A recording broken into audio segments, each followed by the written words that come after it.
I think it is a mistake to assume that we will have high tariffs in perpetuity. Not a fan of tariffs. If our trading partners jack up their tariffs, I think that is a bad outcome for America. Tariffs are a tax on consumers, and I'm not a fan of jacking up taxes on American consumers. So my hope is these tariffs are short-lived and they serve as leverage to lower tariffs across the globe. Republican Senator Ted Cruz has decided to come out against Trump's tariff policies. In fact, he is hoping that Trump is bluffing here, that these tariffs will be short-lived. But the uncertainty about the future of the American economy has certainly had an impact on the stock market. The stock market is just reeling over this news, and they don't believe that this is necessarily going to be a temporary situation. What do you make of this? Everybody, left, right, center, everybody pay attention. And if I'm wrong, hold me accountable, okay? So I think that Ted Cruz is saying that because he knows that as soon as they do the tax cuts for the rich and for corporations, they're gonna get rid of these tariffs because the stock market wants the tax cuts and doesn't want the tariffs.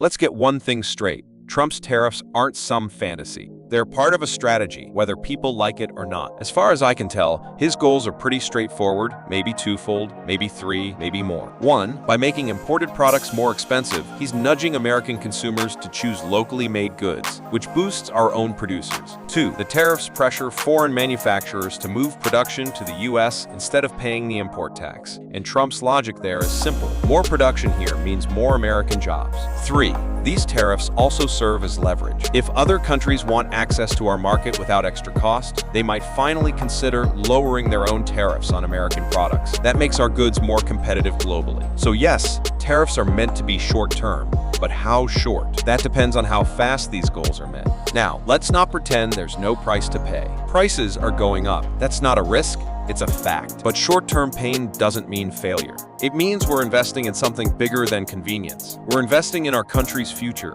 You can call it discomfort, or you can call it patriotism. If we can't handle a little inflation today in order to rebuild our own economy and independence, what exactly are we defending? And all this fear-mongering about the stock market crashing? Please, stocks go up and down. That's what they do. Anyone with half a brain knows. Buy low, sell high. If you're doing the opposite and crying about it, that's not Trump's fault. That's just plain stupidity. Like anything in life, investing in the stock market is a gamble. You chose to play that means you accepted the risk. You have a choice. People say, but what if other countries retaliate? Fine, let them. Maybe that's the wake-up call we need. Instead of throwing billions overseas, maybe our own government can finally try helping us for once. Give tax credits to local producers, or even incentivize foreign investors to build right here in the US. Give them tax breaks if, and only if, they create jobs on our soil. That's how you offset consumer costs and rebuild domestic industry.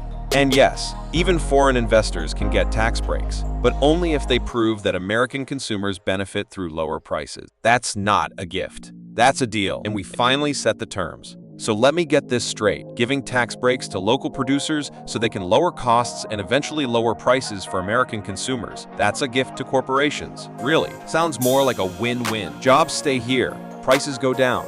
And the only ones not cashing in are the overseas manufacturers who got used to milking the American market. And yes, becoming self-sufficient takes time. It might take years to manufacture our own auto parts again, but we've got to start somewhere. That is still way better than relying on overseas manufacturers forever. You know what? Shut that down. My coworker was whining about car parts getting more expensive. I explained all this to her calmly, logically, and she had nothing to say. Oh, and let's not pretend Ted Cruz is speaking from a place of conscience here. The man doesn't make a move unless his donors approve it. That's the deeper problem. Money in politics kills honesty. It turns public service into private favor trading. You want truth in government? Then cut off the money pipeline. So no, these tariffs aren't perfect, but they're not reckless, and they're definitely not fantasy. They're an attempt, maybe the first real attempt in a long time, to stand up for American workers, restore some balance, and take control of our economic future. So yeah, learn to look a little bit farther ahead, not just a foot in front of you. It might not be easy, it might not be smooth, but doing nothing, that's how you lose a country.